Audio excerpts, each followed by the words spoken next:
Ladies and gentlemen, welcome back to the Crypto News Podcast. We are buzzing as always. And folks, I want to say a little more pumped than usual for this episode. I don't want to say I'm a self-proclaimed health nut, but I do love health. I do love wellness, and I love tracking my health and wellness. I'm team Oura Ring and team Apple Watch. I love the data, helps me stay dialed in. Some people say, oh, it's stupid that, rings sort of depict and run your show in regards to you wanting to close those rings, but I'm all for it. If you can, get your 60 minutes of working out every day, if you can close 1,000 active calories and stand for 2 minutes for 12 hours, it's nice to see those rings closed. And today we have the Oura Ring of Web3, which I absolutely love. Also, side note, I need to get my hands on one of these, but we'll jump into that.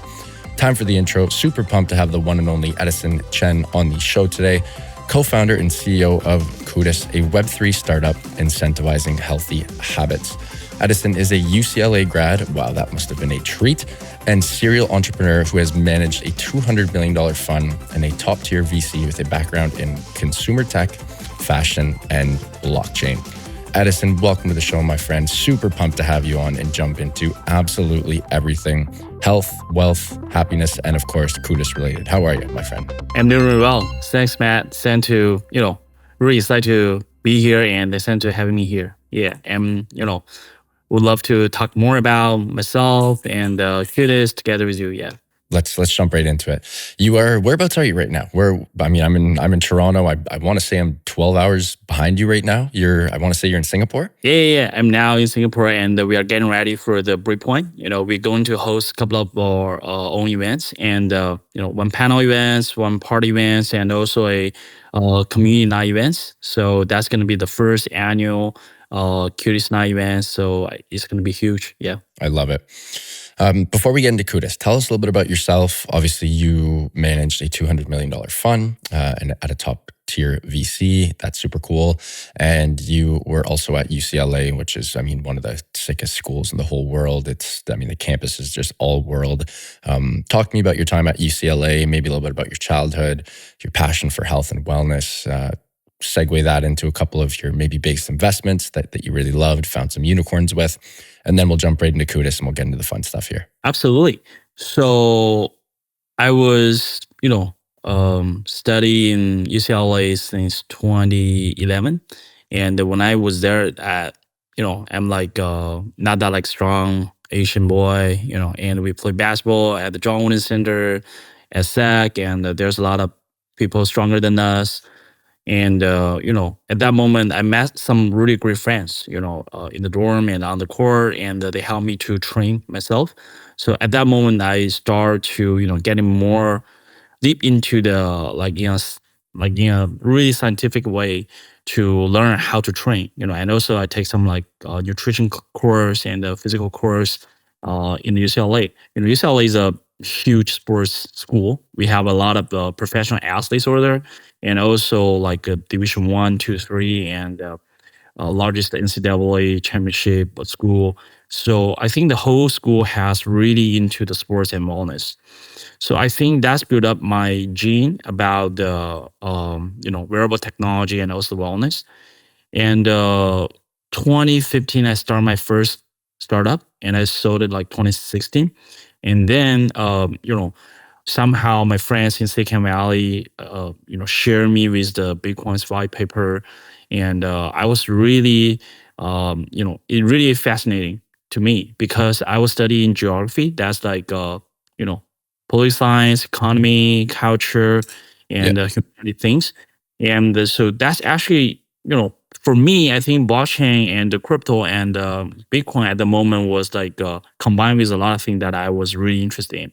Like decentralization. They talk about the the freedom of the asset, and also like the centralized, decentralized, why people need it. So and somehow, and also that was introduced to my engineers friends from Silicon Valley. So I think from tech part that they already proof like they think it works, and for the culture part, and I think that could be something really huge. And then we started buying together, and then 2017 Ethereum, and then a lot of early stage startup in crypto, and it also paved me the way to the later stage that my career. I worked with the top tier of the venture capital, and help them to manage like $200 million fund, and mainly focus on the consumer tech and crypto and blockchain technology, global fashion business and luxury business. I think that's actually how we come up with like building the Cudis, right? Because is people can see all the things behind it, like the design, the wearable technology, the smart ring, and it has the reverse and the data store on chain, and we help people to encrypt the data with the blockchain technology, all sorts of things. I think the thing is like combined with all my previous like experience and what I did before. You've called to like go to the Steve Jobs, kind of like connecting the dots. Yeah. Yeah, well said. I love that. You just teed it off for me. Let's jump right into CUDUS. I know you sort of just gave the elevator pitch, but give us the TLDR elevator pitch on CUDUS. Tell us the whole story. I must be sure there's 100% chance that Oura Ring obviously had a massive influence on this. I believe when you and I were shooting the shit before the show, you said that you had an Oura Ring like me before. Obviously now you're rocking the CUDUS. Tell us about the story. How did it? Why the ring? Why not a watch? Why not a like a Whoop band? Why go the ring route? Absolutely. I think, I love the question. That's one of the questions that I've been asked the most when we do the like fundraising at the first place. That why you choose a ring, right? Ring have sizes. You have at least 8 sizes, and it's really. I mean, if you try to build a like watch or like Whoop band, then it's no size and easier. Definitely for like a consumer to choose, right?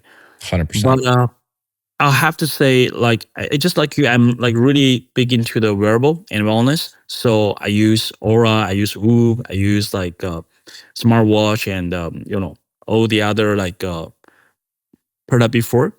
And I think it's just like I would say like if there's no these other wearable products, there won't be CUDUS, because I'm actually first I'm consumer of this product, and then we becoming the designer and the producer and also the inventor of the new things.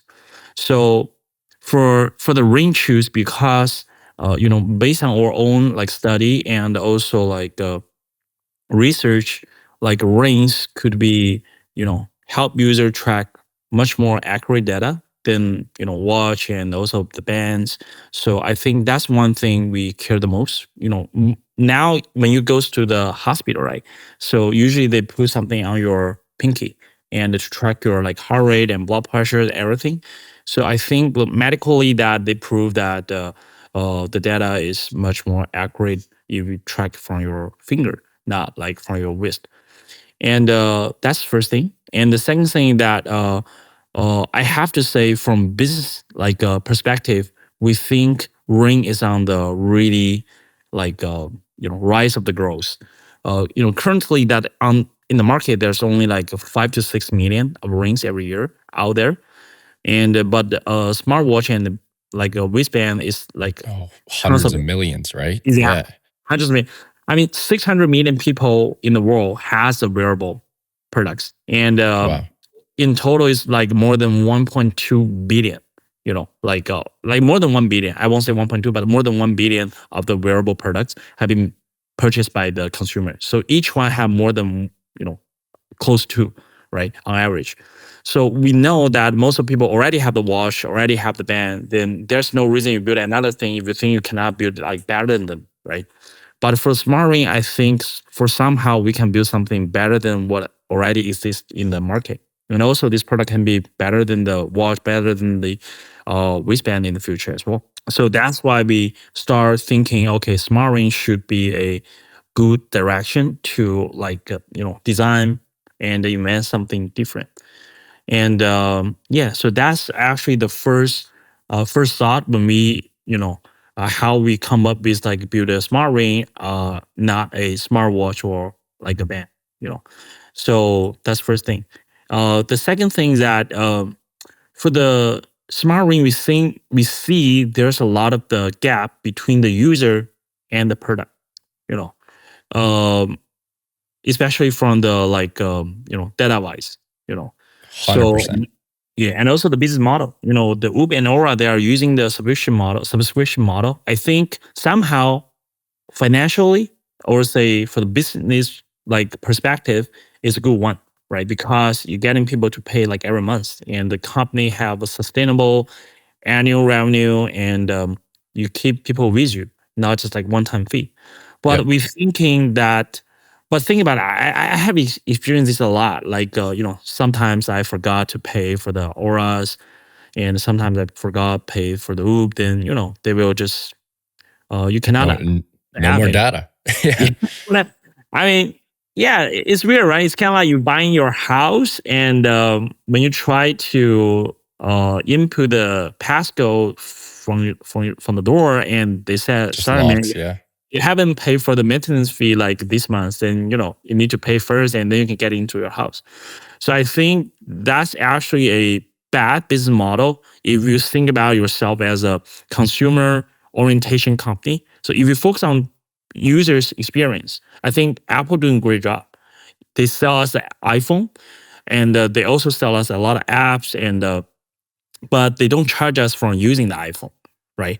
I mean, iCloud is another thing because it's a premium service or is an add-on service, and also the App Store is another thing because it's expand the experience of the iPhone, right? So that's actually what we are thinking about. So we don't want to make more money out from like users data uh, alone. Just we benefit from users data, but a user cannot benefit from their own asset because we think data is an asset, right? So that's also come up with another thing that we think, we should build something different, and this something different is give the data ownership back to the user and let them to choose, right? Let us to choose or option, right? We want to sell our data or we don't want to. We want to share or we don't want to. It's not like the company decided where our data goes to, right? Because I receive the spam call like every day, which means our phone number or information are selling somewhere else and every day, right? So 100%. yeah, so I think that's bad thing, and we want to do something right together with people who into the wellness, and I think wellness data is gonna be like something really really important to everybody in the next decades. I think people has spending more time into the wellness, like you said, you care about your heart rate, the HRV, and the blood oxygen, all the things. So you're spending time there, and when you talk to your doctors in the future, and you can show their data if you can have the access to your data, and you can show them the report and everything, and the doctor will know. And if you want to build something together with other community or other product services, you can also share the data, right? And also you can get paid. I think that's the vision that we are seeking in the future. We get people to contribute to the wellness, and they can also benefit from it, not just from using it, but also financially they can benefit. Yeah. I love that. I do want to take a deep dive into, how you guys are using your consumers' data. But before that, this is perfectly timed. Obviously, when it comes to startups, finding one product to market fit is very important. But timing is literally everything. Like if you don't time it right, you're not going to have that larger surface area of luck. And one thing that I've noticed is, and not just noticed, I've also read the data on this, like alcohol consumption is down across like millennials. I'm a millennial, and Gen Z. Like we're not drinking as much as we used to. We're more cognizant of our health. We care about our health more. Gyms are friggin' packed. When I played AAA hockey when I was younger, which is the highest level of hockey in Toronto, the hockey capital of the world. Wow. I was one of the only kids working out, every single day and going to the school gym, before hockey or whatever the case may be. I've spoke with family friends and cousins and whatnot, and high school kids are working out every friggin' day now. Gyms are insanely busy. When I was going to gyms when I was in high school, they really weren't that busy. Gyms are packed at all hours of the day now. People really give a shit about their health. I do think that a big part of this is social media, where it's like you want to, look more fit. You want to be fitter for others. Maybe it's not even just intrinsic for yourself. It's perhaps external. Regardless if that's a good or bad reason, being healthier is never, ever a net negative. Like it's only net positive. So that's one thing that I do want to note. Going back to the data though, Edison, like walk me through the whole thing. How do you, obviously we all know how you pull the data. It's, everyone who's ever worn a wearable understands that you get a beautiful data feed, but what are you guys doing with that data? How do you profit off that data? How do you give back to the consumer? Like walk me through that whole sort of data ecosystem that you guys have. Absolutely. Yeah, I totally agree with you, man. John Wooden Center's gym is like crazy, you need to wait for the bench press for like It's insane. 6 sets. You ask them insane. like how many sets left, and sorry man, there's like 5 people in a row. You need to lift like 30 sets. That's what happened, right? So that's what we grew up with. Like everybody like trying to train and get more muscle, get fitted, and so I'll say the couch is gonna continue. The culture gonna continue. Like everybody wants to be in good shape, and that's not just for health, also for like looks good. I think looks good is sometimes also like makes everybody happy, right? 100%. Yeah. Absolutely, and make people like more confident.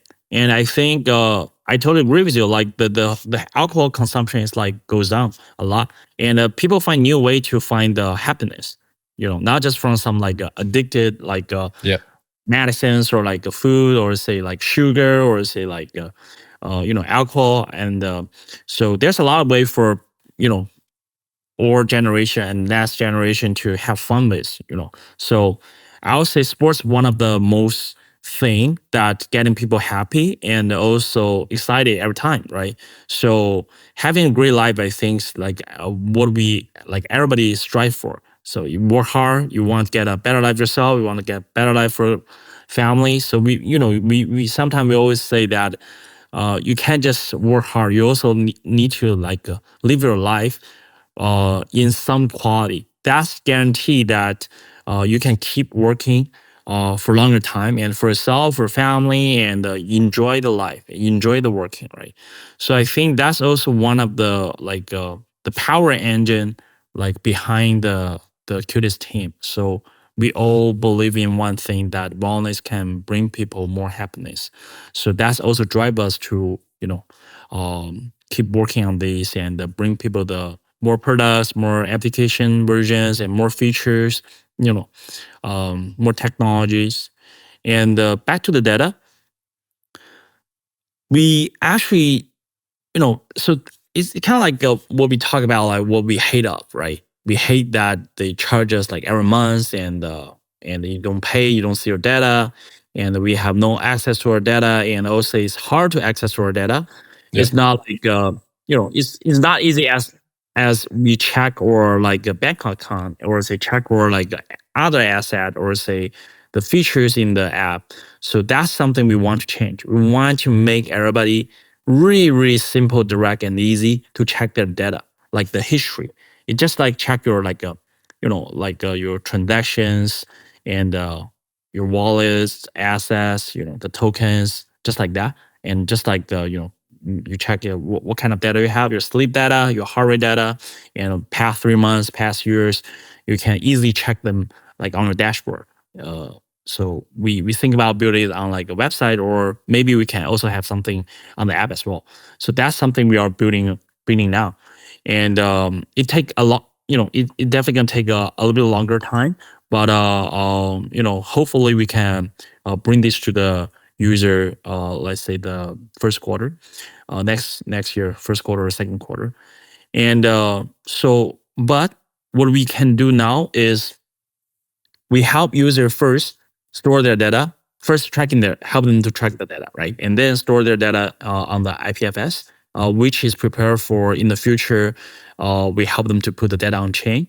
We are waiting for the Solana's compression finish and also the fire dancers, and which can bring the cost like 99% net. I would say more than 99%, like 99.99% of the you know reduce the cost of like how you want to put the data on chain.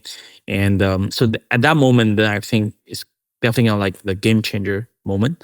And then everybody can have access to the data, and the data will be stored on chain, and forever. So even I'll say that what I experienced, like it used to be like some of the wellness application or say wearable company, they sold their company or they stop running their application, then all the data gone, right? Because they stop running, and there's no reason they're still paying for your data store on the the cloud storage, right? But now we are into like people can forever like own their data, and you can also in the future move your data.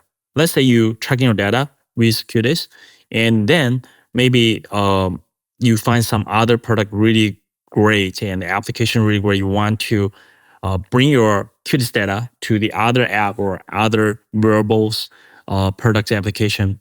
We definitely encourage you to do that, because that's your asset, that's your data. And then once you just you can bring the things with you, right? So that's one of our goals.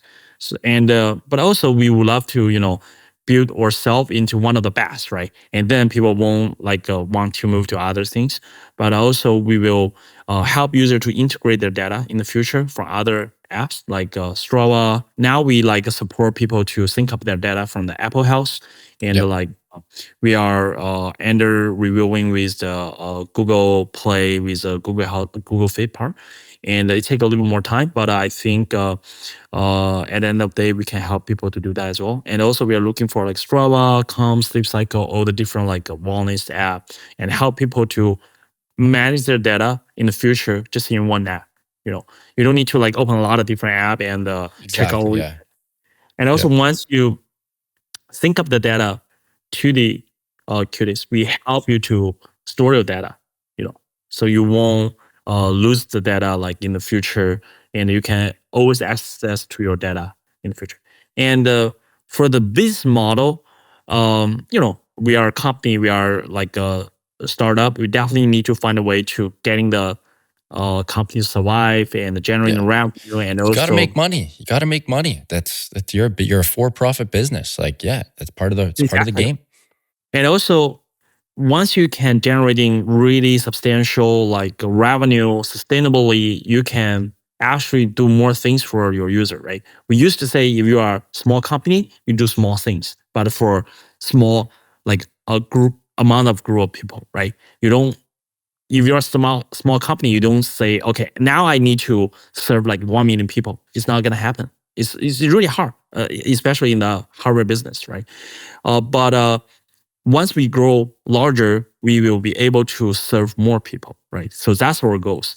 So first, we want to serve the small group of people. Now we have more than 8,000 of the ring purchasers, and we sold more than 8,000 rings, and we will serve them well first, right? And then we start growth. We start open the app to the other users, allow them to try out the app and get more feedback and try to grow business in the larger scale.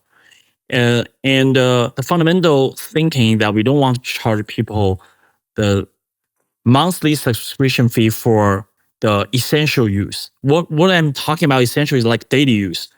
You don't pay for Cudis app for check your daily data. But maybe we will, once we can have some premium features or say better things, and we think people would love to pay for, it's just like you go to gym, you just pay for a gym cost, right? And if you want to look for a personal coach, you pay a little bit more, right? Exactly. Yeah. But if you don't want, we don't shut you off to the gym, right? So that's, I think, really bad things what happened in the market now. And so in terms of that, so we think about the cutest data business model is around. So first, user tracking, generating the data from Cudis app, and then we will welcome the builders. So we are currently launching something really exciting. Is we call it SMB program, the Small Medium Builder Program. We want to welcome more builders to the Cudis. And if they are really into the wellness, walk to earn, like sleep to earn, anything, and also like services, you want to sell supplement, you want to like build like a online course or offline gym, you can come to this because we have real quality users. We can help you to build up the business. For being like entrepreneur, I know the most difficult things for one startup is get your first 1,000 like real users.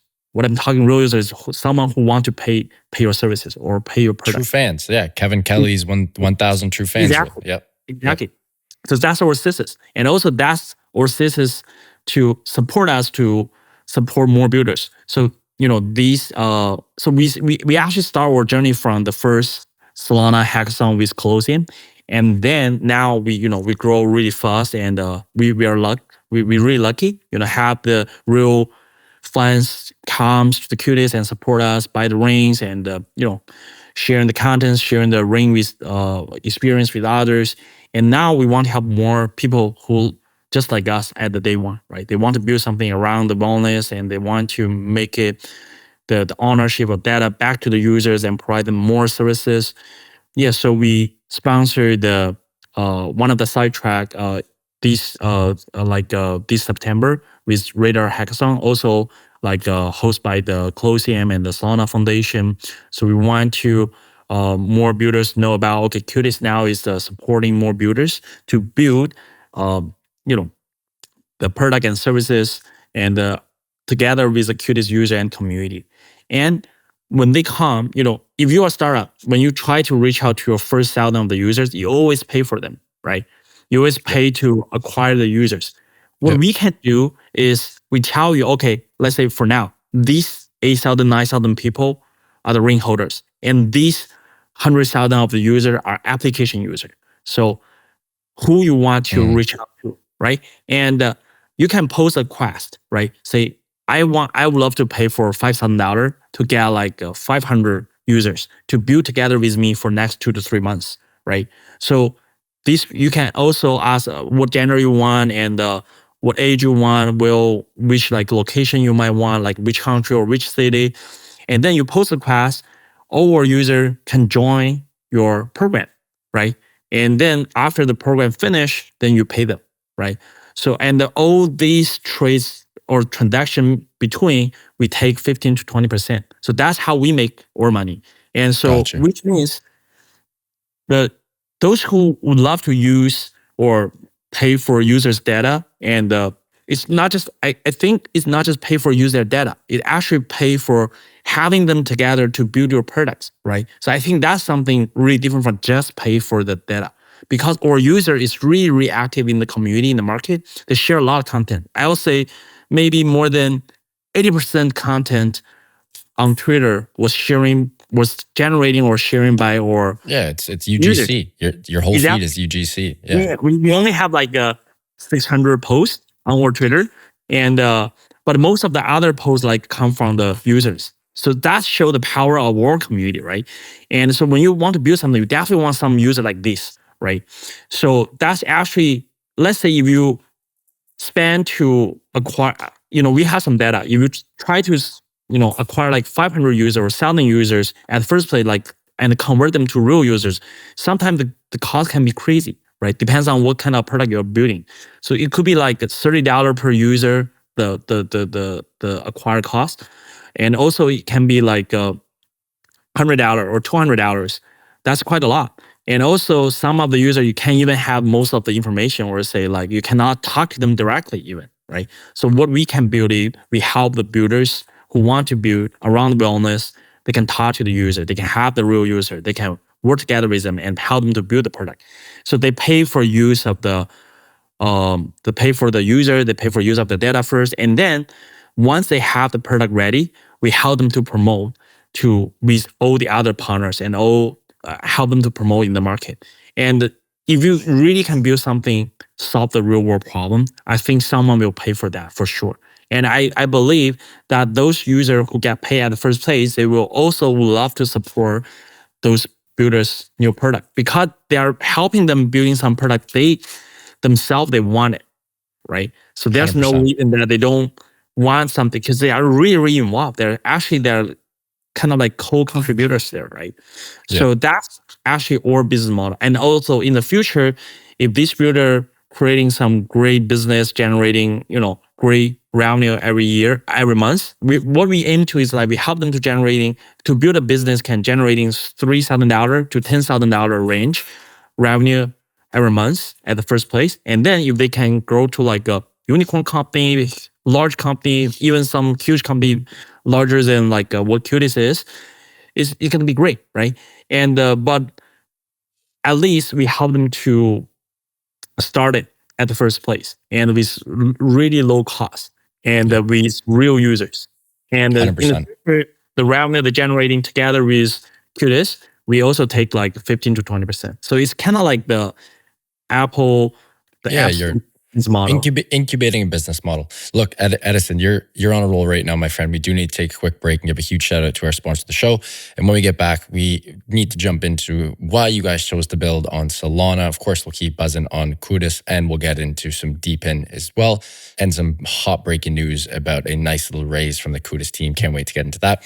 Until then, huge shout out to Prime XBT, longtime friends and sponsors of the Crypto News podcast. We love Prime XBT as they offer a robust trading system for both beginners and professional traders. It doesn't matter if you're a rookie or a vet, you can easily design and customize your layouts and widgets to best fit your trading style. Prime XBT is also running an exclusive promo for listeners of the Crypto News pod. Use the promo code CryptoNews50. That is CryptoNews50, all one word, to take advantage of this offer and receive 50% of your deposit credited to your trading account. Again, that is CryptoNews50, all one word, to receive 50% of your deposit credited to your trading account. And now back to the show with Edison. Let's jump right into Solana here. I'm a big Solana guy. I just love Solana, so I get why you guys built on Solana. But for the listeners here, you got to tell us why. You could have built on ETH. You could have built on any of the 6 gazillion chains that are out there. You guys chose to build on Solana. What was the choice? What was the reason? Give us the story behind choosing Solana as the blockchain. Absolutely. I mean, so my experience back to 2016, right? So I actually like user of like Bitcoin, Ethereum, a lot of other like layer ones for those like now like 7-8 years. So I think what Solana really get us is they're really building something great, and they're building their brand, building their culture, building their community. I think Roger and Anatoly is still working really hard and being really active on the social and leading the ecosystem. And there's a lot of great builders in the ecosystem. So I talk about this a lot, recently at the conference with some like panelists, great panelists, like some founders in Solana and also some founders from other ecosystem. I think when we look at we choose which ecosystem to build, you look at like 3 things: people, price, product. So first, people that you want to look at the founder of this ecosystem, the layer, or say all the co-contributors, like what they are doing now, right? And then you will have the idea that when you talk to them, what the things you will get back from them, right? If they are really focused on building the ecosystem and the new features and the new technologies, then when you talk to them, you always have some insights because they are in the game, right? They're always in the game.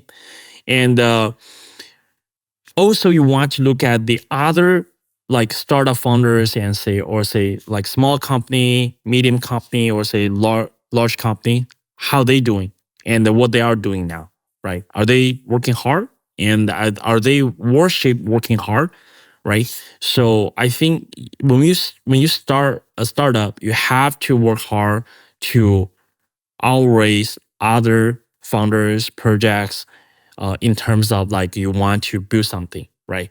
For the users and for the consumers. You need to work hard and run fast, right? So look at those founders. So those are the first part of the people. And the second part of people, the community. So you definitely want to look at the community. Are they active, or are they just enjoy the trading alone, or they enjoy just holding alone, or are they paying for the merch, right? Solana really fascinates us is because the user pay for the merch. That's actually really something because they love the culture, right? You most of the time that in the crypto market or in our industry, we don't pay for merch, right? We just grab it in the conference. Freebies, baby. Yep. Right, that's free things. But in Solana, people pay for like Solana shoes, for the like brand T-shirts, like a lot of different things. So we know that those like all the Solana community members, they're really into this culture. They're really into this community, right? So that's second part of the people. And when we talk about the price, is Solana have been like more than 200 like 2021 and really really hype at the moment, and then it goes down and to like like $8, right? And but it come back strong. And we choose Solana like 2023, right, to build on that. But that's also the year that we started the Cudus business. And at that moment, even the price is not that high, not high like what it is now, but still people are really focused on building. Like all the big company, or say the big project we see now, like Jupiter's, like you know, like Orca, like Iridium, and also like Helios, and a lot of Solana companies, and the startups and projects, and the NFTs, and all the people are like building, right, work really hard on that. So when price is low but people still work hard, and the community vibe is strong, I think that's the right ecosystem. Because what you're going to experience here is not just for like 1 year or like 3 to 6 months. It's going to be for quite a long time, right? You need to build together with so your ecosystem is your beta, right? You probably going to like ride with this beta for quite a long time, right? So you need to get idea like when the time is bad, how people react. When time is good, how people react, right? And the third thing is the product. We see a lot of great product in Solana. And also Solana is really consumer focused. Recently we have the PayFi, and we're getting people to easier to get the payment, and a lot of the product is like building really really connect to people's daily life, right? And like us, we are building the wearable product, and the people can use every day, and cycle phones, and there's a lot of things, and that's for people's daily life. So that's also, we think, really important, because a lot of other ecosystems, they focus on asset, right? They focus on how to move the money high efficient, right? And so yeah, that's actually the reason why we choose Solana at the first place. Yeah. Well said there. The raise, you guys just raised $5 million from Draper Associates, Anthony Scaramucci. Huge shout out, snaps to that. That's absolutely incredible. I assume that money is going towards cranking up production, building more rings, shipping out more rings to users, building out the app, building out the the whole data ecosystem. Tell us a little bit about how that raise went down and what you guys plan on doing with that newfound cake. And again, huge shout out, super happy for you guys, well deserved. Thanks, man. So yeah, I think everything doesn't come easy. I think we met some of the investor really, really incredible, and truly believe in us, and help us to also picture the like draw the whole picture for the future of the Cudis. And really, really thanks for the support from like Draper Associates and the Skybridge, Edison Chen, and all the other investors in this run to help us to build, to give us a chance to actually work together and achieve our vision and goals in the next decades. And so most of the funds we're going to, like you said, like we will expand the supply chain, and try to increase the capacity of production, and we're going to invest a little bit more into our R&D and the new product development, and we will keep shipping great product to the users. Cudis 001 is just the beginning, and all the early like ring purchaser will also benefit from the future product as well. And also I think another thing is important is product, application, and the data ecosystem, and also the branding. So we will also invest a little bit 100%. more into branding and marketing. It's not for like want to drive like crazy sales like manually, or say, well, we run the ads for like $1 million and then we generate like 10 million revenue. It's not like that. It's like rise of people's awareness of like wellness, and also connect people's thought together with CUDUS and wellness. When people think about CUDUS, they can think about wellness. When people think about wellness smart ring, they can think about like at least top 3 choice. One of it's the CUDUS, right? So recently we got cover from the WWD. They name and they talk about like 7 different products. We are the only one that from kind of like Web3 native. And I think the next stage for us definitely go after to the like general consumer market. I think a lot of people already have the idea about, what is crypto, right? Because of ETF, like Bitcoin ETF, Ethereum ETF, and I think after that will be gonna be like Solana ETF, right? So which make things really different in the future, right? And then we think CUDUS is something that for them actually easy to understand the whole things as the first beginning, right? First wearable, like wellness wearable product, first AI wellness product, and first like crypto related consumer product, right? So at that point, we would love to work with a lot of the large brand in the future together to promote the vision and also the concept and also the idea why CUDUS different, right?